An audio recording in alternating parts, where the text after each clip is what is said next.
নমস্কার। যুক্তি তর্ক সঙ্গে অর্কয় আপনাদের স্বাগত। আপনাদের সঙ্গে আমি অর্ক প্রভু সরকার। দস্যু রত্নাকর যখন বাল্মীকি হয়েছিলেন তখন তার পূর্ব জীবনের কাজের দায়ভার কিন্তু কেউ নিতে চায়নি।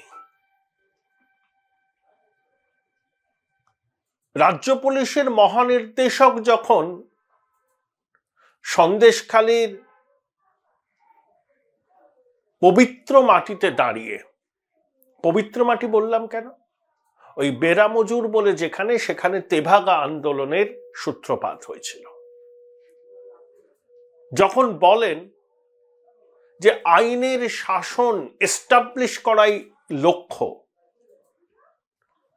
তখন আড়াল থেকে বোধহয় নিয়তি হাসেন যে একই কথা শুনি আজ মন্থরার মুখে। আইনের শাসন প্রতিষ্ঠা করাই লক্ষ্য। যে রাজ্যে অনেকে বলছেন আইনের শাসন তো নয়, শাসকের আইনে যেখানে দস্তুর, সেখানে রাজ্য পুলিশের মহানির্দেশকের গলায় আইনের শাসন প্রতিষ্ঠা করার দাবি অনেকটা শূন্য কুম্ভের ঝংকার ছাড়া কিছু না। কয়েকদিনের মধ্যে দুবার গেলেন রাজীব কুমার সন্দেশখালীতে। শেখ শাহজাহান কবে ধরা পড়বে সে সম্পর্কে প্রশ্নের উত্তর দেন না, বলেন ইডি অভিযোগ করেছে, ইডি ধরুক। আবার স্বীকার করে নিয়েছেন যে রাজ্য প্রশাসনের ব্যর্থতা ছিল সন্দেশখালীতে। তাহলে কয়েকদিনের মধ্যে তাকে দুবার আসতে হলো সন্দেশখালীতে, মানুষের ক্ষোভের কথা শুনতে হলো। কিন্তু এখনো শেখ শাহজাহান অথরা। সংবাদ মাধ্যমের দায়িত্ব কর্তব্য সম্পর্কেও দু চার কথা বলে দিলেন। সংবাদ মাধ্যম কখনো কখনো সব তথ্য হাতে নিয়ে না নিয়েও খবর করে, হয়, আমি অস্বীকার করছি না। আজকালকার সময়ে ব্রেকিং নিউজের যে কম্পিটিশন, সেই কম্পিটিশনের পাল্লায় পড়ে অনেকেই খবরের সত্যতা শেষ পর্যন্ত যাচাই করে নেন না, এটা বাস্তব। কিন্তু আবার সন্তু পানকে যেভাবে গ্রেপ্তার করা হয়েছে এবং আদালত যেভাবে ভর্ৎসিত করেছে রাজ্য পুলিশকে, প্রশাসনকে, মাননীয় ডিজি সাহেবের সে বিষয়ে আগে ইন্ট্রোস্পেক্ট করা উচিত। তারপরে সংবাদ মাধ্যমকে আপনি নীতি কথা হয় শোনালেন, আপত্তি নেই। কিন্তু সন্তু পানকে যেরকম ভাবে গ্রেপ্তার করা হয়েছিল, যেভাবে হাইকোর্টে প্রশাসন কার্যত কাঠগড়ায় দাঁড়িয়ে পড়েছিল বিচারপতিদের রায়, অবজারভেশন সবকিছু নিয়ে, এই প্রেক্ষিতে মহানির্দেশকের মুখে সংবাদ মাধ্যমকে বাণী বিতরণ করা ঠিক শোভা পায় না। কালকে আমি একটা বই কিনতে সল্টলেকে আনন্দ পাবলিশার্স একটা আউটলেটে গিয়েছিলাম। আমার অত্যন্ত প্রিয় লেখক বামপন্থী প্রাবন্ধিক অশোক মিত্রর কবিতা থেকে মিছিলে, এই বইটা আমার সংগ্রহে ছিল না, কেনবার জন্য গিয়েছিলাম। তা আউটলেটে ঢুকেই আমি দেখলাম 7 গোয়েন্দা কাহিনী লালবাজারে। লেখককে জানেন? এডিজি দক্ষিণবঙ্গ সুপ্রতিম সরকার। এই যে হুব্বা বলে যে ছবিটা ব্রাত্য বসুর পরিচালনায় মুক্তি পেয়েছে, তার পুরো ডিটেলস কিন্তু সুপ্রতিম সরকারের লেখা থেকেই সংগ্রহ করা। আমাদের এই মহামহিম রাজ্যপাল সিবি আনন্দ বোস, যিনি বলেন এক করেন এক, যার কথায় ও কাজে বিস্তর অমিল। আমার তো মনে হয় এই ভদ্রলোক একটা মুখোশ পরে আছেন। সেই মুখোশ খুলে গেলে তার মুখটা যখন সামনে আসবে, জনসমক্ষে আসবে, তার প্রকৃত চেহারা সম্পর্কে আমরা হয়তো জানতে পারবো। আমার মনে হয় তিনি মুখোশ পরে থাকেন। তিনি যা বলেন তা করেন না, যা করেন তা বলেন না। আর কোনো কিছু করলে পরে সেটা যদি জনসমক্ষে চলে আসে, তাতে তার বিড়ম্বনা সম্মান নিয়ে প্রশ্ন উঠতে পারে। তাই তিনি মরিয়া হয়ে শাসক দলের তল্পি বাহকের কাজ করেন বলে অনেকে বলছেন।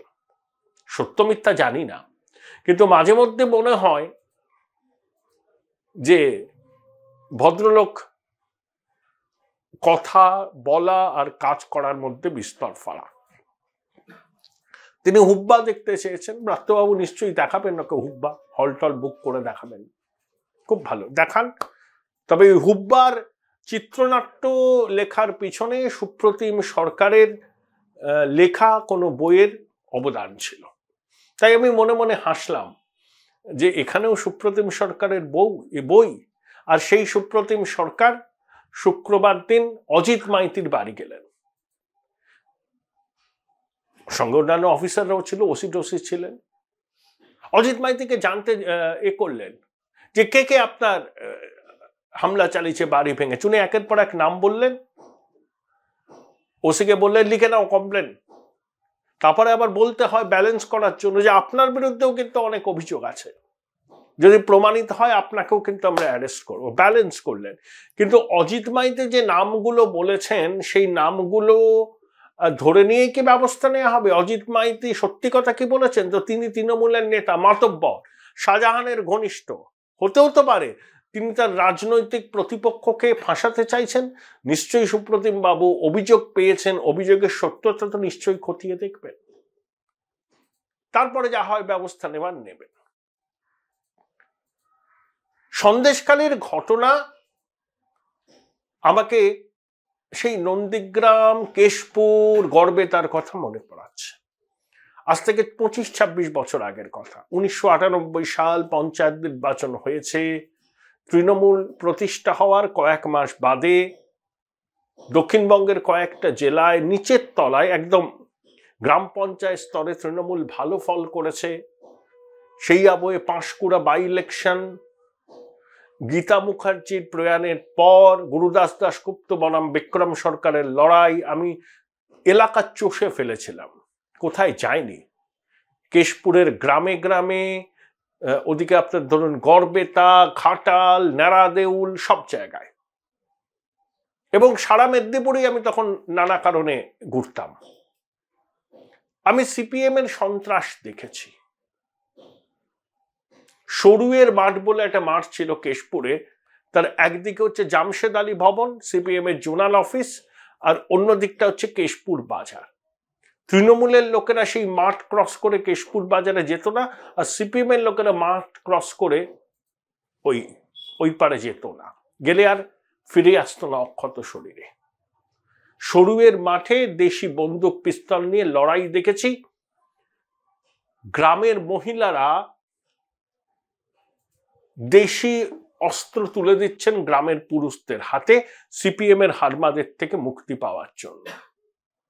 এখন যিনি মমতা বন্দ্যোপাধ্যায়ের ব্যক্তিগত ফটোগ্রাফার, তখন তিনি আনন্দবাজার পত্রিকায় ছিলেন, অশোক মজুমদার, সেই অশোক মজুমদার সেই ছবিটি তুলেছিলেন।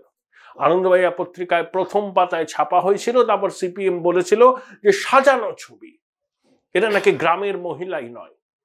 এখন তৃণমূল যেমন বলছেন না সন্দেশখালীর মাতৃশক্তিকে বহিরাগত, ঠিক তখন সিপিএম ওই কথা বলতো যে সাজানো ছবি, গ্রামের মহিলারা এত চকচকে পোশাক পরে নাকি, সাজানো ছবি সেই অস্ত্র তুলে দিচ্ছে তৃণমূলের সমর্থকদের হাতে। অশোক মজুমদারের ছবি আনন্দবাজারের প্রথম পাতায় ছাপা হয়েছিল, আমি ছিলাম, অনেকেও ছিলেন। দেবদাস অধিকারী বর্তমান পত্রিকার, প্রভাত ঘোষ আনন্দবাজার পত্রিকা, সবাই এখন রিটায়ার করে গেছেন, সব ছিলেন তারা। তখন অত্যাচার দেখেছি। মহিলারা বেরিয়ে আসতেন, তারা ঘরের ছেলেদের বলতেন যাও লড়াই করো সিপিএম এর অত্যাচারের বিরুদ্ধে। Join Indian Institute of Hotel Management now. Right choice, right decision. Dinen রায় ছিলেন, এখন তো তিনি বড় নেতা, আর রফিক বলে একজন ছিলেন, তিনি এখন কি করেন আমি জানি না। আর সিপিএম এর নেতা ছিলেন এন্তাজ আলী, আর জেলা সম্পাদক ছিলেন অত্যন্ত দাপুটে, যাকে মেদিনীপুরের জ্যোতি বোস বলা হতো, দীপক সরকার। তখনও দেখেছি যে মাতৃশক্তির প্রতিরোধ এবং তখনকার ক্ষমতাসীন বামফ্রন্ট সেই মাতৃশক্তিকে তুচ্ছতাচ্ছিল্য করত, অসম্মান করত। নন্দীগ্রামে কি হলো? রাধারানী আরির কথা ভুলে গেছি? নন্দীগ্রামের শহীদ জননী ফিরোজা বিবির কথা আমরা কি ভুলে গেছি? সেই মাতৃশক্তি পথে নেমেছিল। সন্দেশখালিতেও মাতৃশক্তি পথে নেমেছে। কি বলছেন অজিত মাইতির বিরুদ্ধে? কি অভিযোগ? আবাস যোজনা 100 দিনের কাজের টাকা ঢুকলে অ্যাকাউন্টে কমিশন চাইতো। এই অভিযোগই তো বিরোধীরা করছে। বেনামি ভুয়ো অ্যাকাউন্টে 100 দিনের কাজের টাকা ঢুকেছে, কয়েক হাজার কোটি টাকা, সেটা অভিযোগ বিরোধীদের। আর একই সঙ্গে আবাস যোজনায় যাদের বাড়ি পাওয়ার কথা তারা পাননি, বা তাদের অ্যাকাউন্টে টাকা ঢুকলে কাটমানি দিতে হয়েছে শাসক দলের। কারণ শেখ শাহজাহান, এই হাজরা, শিবু হাজরা, উত্তম, অজিত, আরো অনেকে আছে, শাহজাহানের ভাই, এলাকায় নিজেদের রাজত্ব চালিয়েছেন। সন্দেশখালীটা ইজারা দিয়ে দিয়েছিল শাসক দল শেখ শাহজাহানকে। জ্যোতিপ্রিয় মল্লিককে ফ্রি হ্যান্ড দেওয়া হয়েছিল শাহজাহানের বিষয়ে কেউ যেন কোনো মাথা না গলায়। পুলিশ পদক্ষেপ করলেও জ্যোতিপ্রিয় মল্লিকের অনুরোধে বা আবদারে মুখ্যমন্ত্রী পদক্ষেপ করেননি, অভিযোগ। তাহলে আজকের এই পরিস্থিতি হতো না। রাজীব কুমারের এই বিলম্বিত বোধোদয়ের কারণ কি? ভুল হয়ে গেছে। কারা ভুল করেছে? হ্যাঁ, আপনি ডিজি ছিলেন না তখন, মানলাম। আপনি কখনোই দক্ষিণ 24 পরগনার এসপি ছিলেন না, কিন্তু কার ভুল হয়েছে? রাজ্যের পুলিশ মন্ত্রীকে।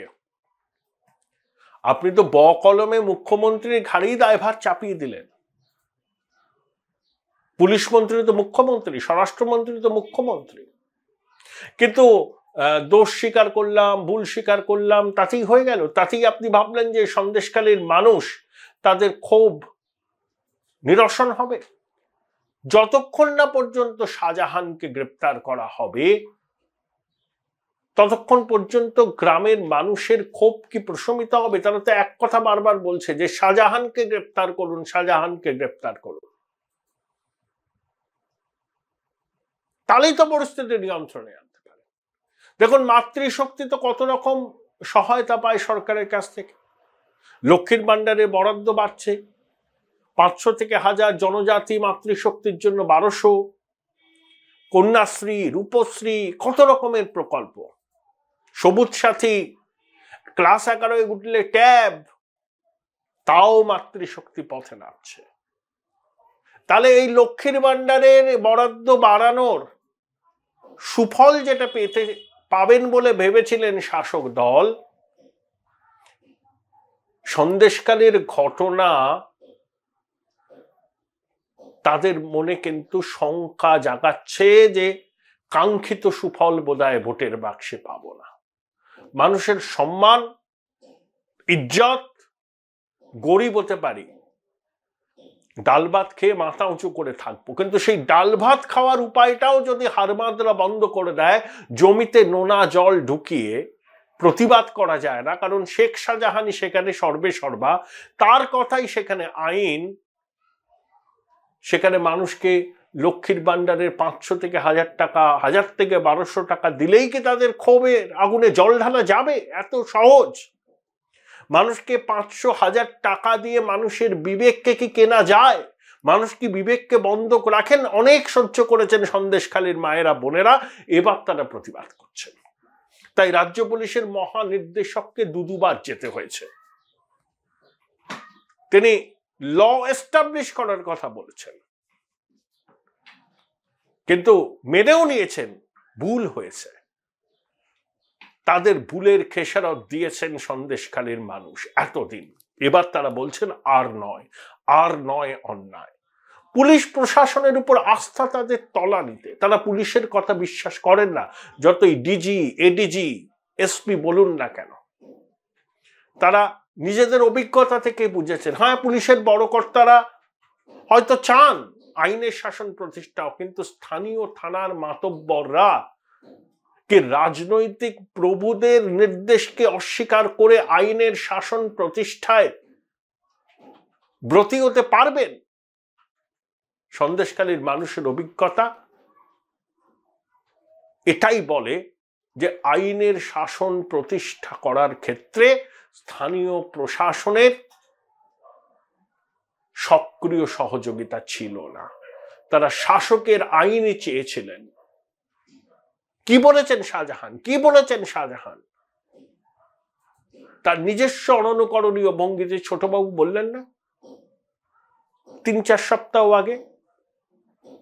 শাহজাহান কি করেছে সেটা সন্দেশখালীর মানুষের মুখ থেকেই শুনুন, তাহলেই বুঝতে পারবেন কত অন্যায় তিনি করেছেন। এবং সেই শাহজাহান তো এত বড় মাতব্বর নয় যে সব অন্যায় করে সে পার পেয়ে যাবে। তার মাথায় বালু মল্লিকের হাত ছিল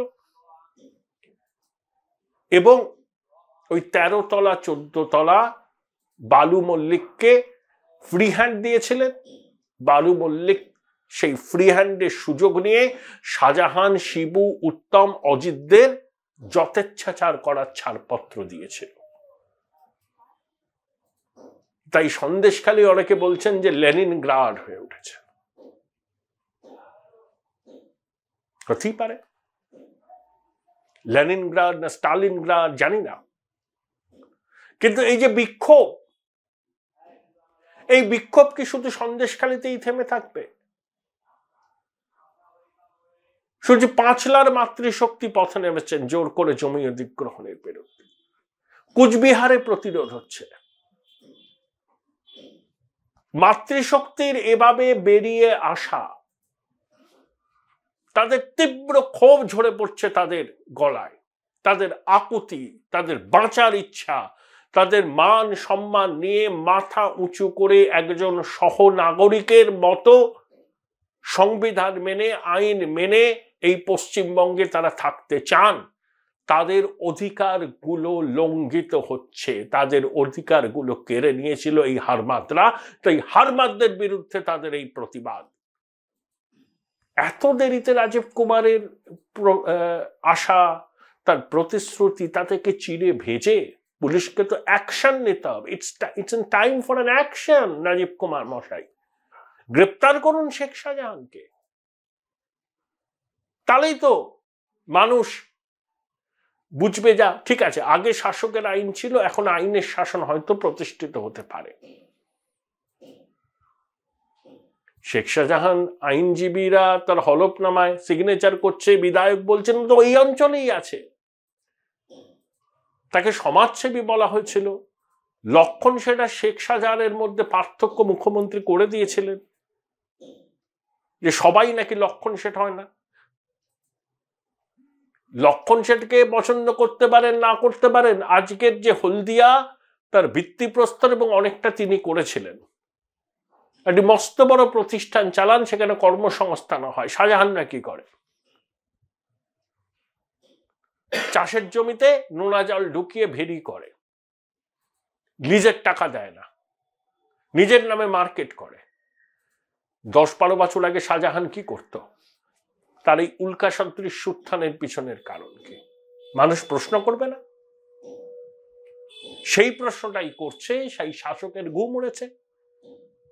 এখন মাতৃশক্তিকে আপনি সিপিএম, বিজেপি যাই বলুন না কেন, রাজনৈতিক দল তো এর পিছনে আছে, বিরোধীরা আছে, এর পিছনে তো কোনো কারণ নেই, এটা আছে। বিরোধীরা সরকারকে বিব্রত করার চেষ্টা করবে এই ধরনের বিষয় পেলে। আমাদের মুখ্যমন্ত্রী তৎকালীন বিরোধী নেত্রী নন্দীগ্রামে করেননি, সরকারকে বিব্রত করার চেষ্টা করেছিলেন, সফল হয়েছিলেন, এখানেও তাই হচ্ছে। কিন্তু এত সামাজিক কর্মসূচি, লক্ষ্মীর ভান্ডারের টাকা বাড়ালাম, তারপরেও মাতৃশক্তি বিচারের দাবিতে যেভাবে পথে নেমেছে, তাতে ঘুম উড়েছে শাসকের।